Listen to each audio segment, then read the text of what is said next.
پاکستان ہر قسم کی سیاحت، کھیل اور کاروبار کے لیے محفوظ ملک ہے۔ افغان عوام کے مستحکم اور خوشحال مستقبل کے لیے پرعزم ہیں۔ Army chief general Qamar Javed Bajwa سے یونان کے سفیر کی ملاقات میں گفتگو۔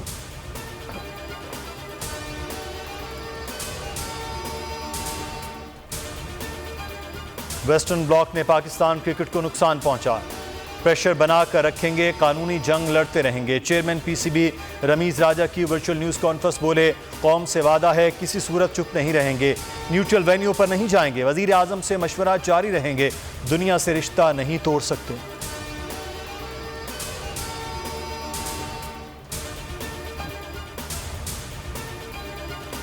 قومی ٹیم کی حوصلہ افزائی، وزیر اعظم عمران خان نے اسکواڈ کو کل بلا لیا۔ Chairman P C B Ramiz Raja بھی موجود ہوں گے۔ وزیر اطلاعات کہتے ہیں پاکستان کے خلاف مخصوص بین الاقوامی لابی مصروف ہے، جھکانے کی خواہش رکھنے والے کبھی کامیاب نہیں ہوں گے۔ وزیر داخلہ کہتے ہیں نیوزی لینڈ کرکٹ ٹیم کے بعد واضح ہو گیا انگلش ٹیم بھی نہیں آئے گی۔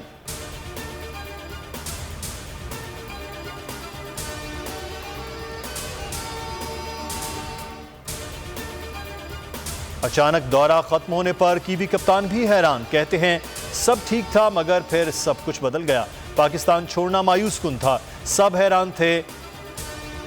ٹائم لیتھم دورہ ختم ہونے کے بعد 24 گھنٹے بعد پاکستان میں رہے، کسی کا رویہ نہیں بدلا، حکام نے ٹیم کا بے حد خیال رکھا۔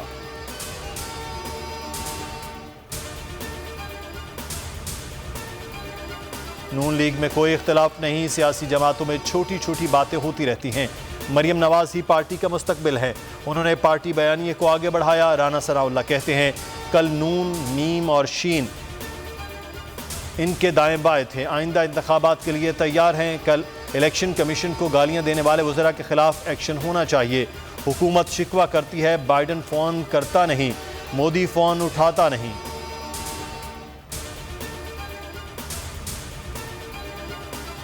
ریڈ لسٹ کی شرط ختم، لیگی رہنما نواز شریف سے ملنے کے لیے بے چین، برطانیہ یاترا کی ٹھان لی۔ شاہد خاقان عباسی، مریم اورنگزیب، امیر مقام خواجہ آصف، رانا تنویر لندن جانے کے لیے تیار۔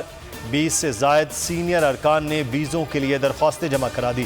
شہباز شریف، مریم نواز اور احسن اقبال ای سی ایل میں نام ہونے کے باعث باہر جانے سے قاصر۔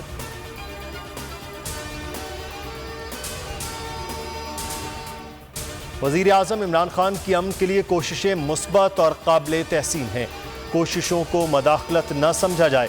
طالبان ترجمان ذبیح اللہ مجاہد کہتے ہیں پاکستان افغانستان میں امن کا خواہاں ہے، مداخلت نہیں کر رہا۔ پاکستان، قطر، چین امن کے لیے کردار ادا کر رہے ہیں، مخلوط حکومت کی جانب بڑھ رہے ہیں۔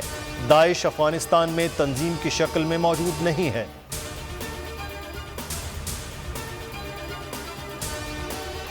وزیر اعظم نے معاون خصوصی توانائی تابش گوہر کا استعفیٰ منظور کر لیا، نوٹیفیکیشن جاری۔ عمران خان تابش گوہر کی کارکردگی سے مطمئن نہیں تھے، وزیر توانائی حماد اظہر بھی معاون خصوصی سے ناخوش تھے، وزیر اعظم سے تحفظات کا اظہار کیا تھا۔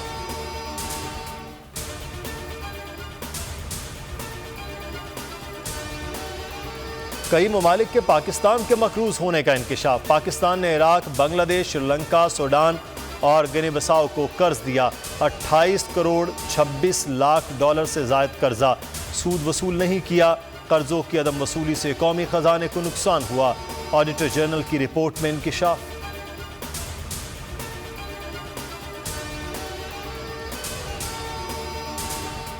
اسٹاک مارکیٹ میں شدید مندی، 100 انڈیکس میں 733 پوائنٹس کی کمی، انڈیکس 45,794 کی سطح پر آ گیا۔ مارکیٹ 667 پوائنٹس کی کمی کے ساتھ بند ہوئی۔